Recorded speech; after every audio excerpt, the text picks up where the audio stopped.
Hi everyone, what's up? Joshua here from Alternative Brew. I hope everyone's day is going well. Now, if you were to ask me right now, what is my favorite pour-over dripper?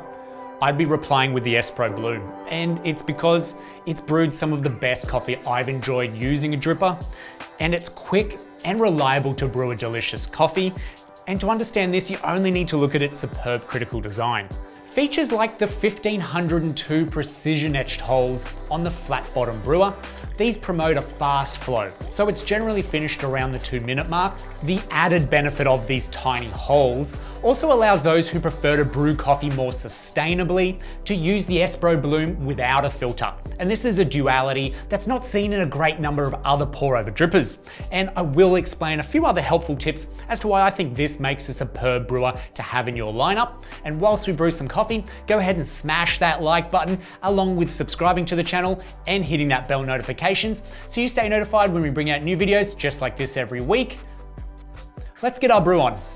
Now I'm going to be rolling with the Espo Bloom's recommended recipe, as it works off of a brew ratio of around a 1 to 18.5, but this has worked equally well with more coffee to water ratios too. We'll be using 16.5 grams of ground coffee to 310 mils of water, heated to 96 degrees Celsius. Grind your beans to a medium grind, which is that standard midway setting on most grinders, ideal for pour-over coffee. And you want to grind significantly coarser if you're choosing to brew with no filter, as with no filter actually slows the whole brew time down. All right, next, and quite easily the Achilles heel to the Espo Bloom's popularity is its paper filters. Now, these are a method in themselves. Trust me.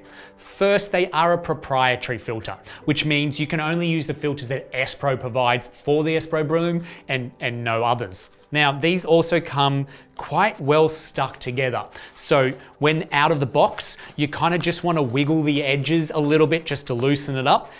And then as much as you want to grab the filter from the inside, it's the outside ones you need to grab first, and always the outside, never the inside.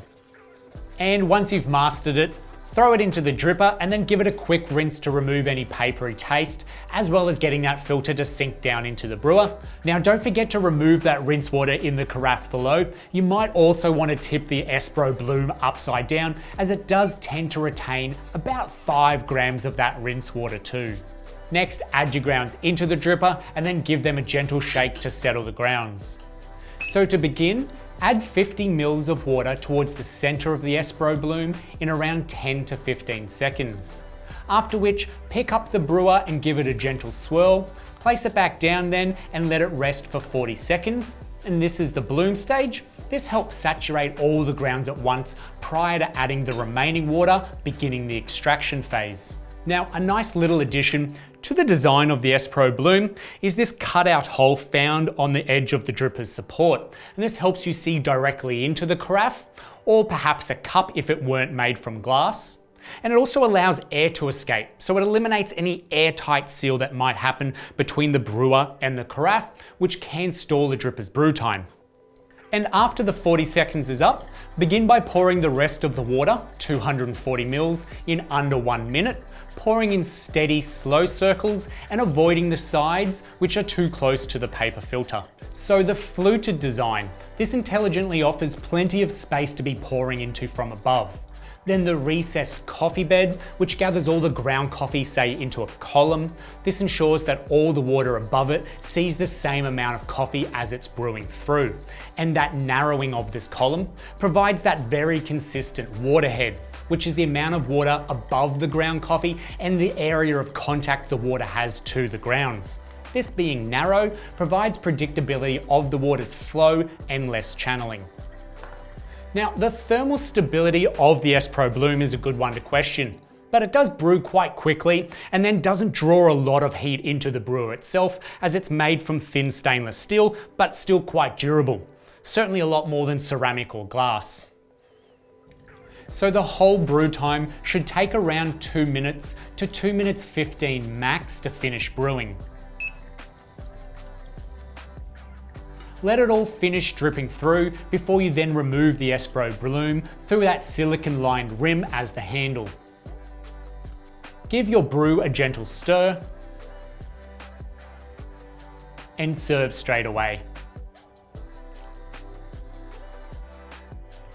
And the taste test? Ooh.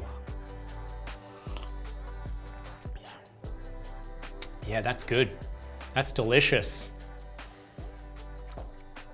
Albeit, a clean, super crisp, and transparent brewed coffee isn't for everyone. Nor is Pourover Brewing.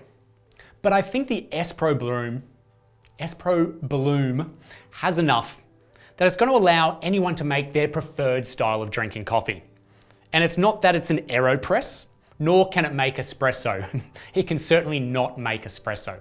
But in using a filter or not, and with fast brews or slow brews, so strong or clean coffee, along with its durability, which makes for a pretty portable brewer then, I think all of this builds a really strong case for the Espo Bloom as a great pour-over dripper.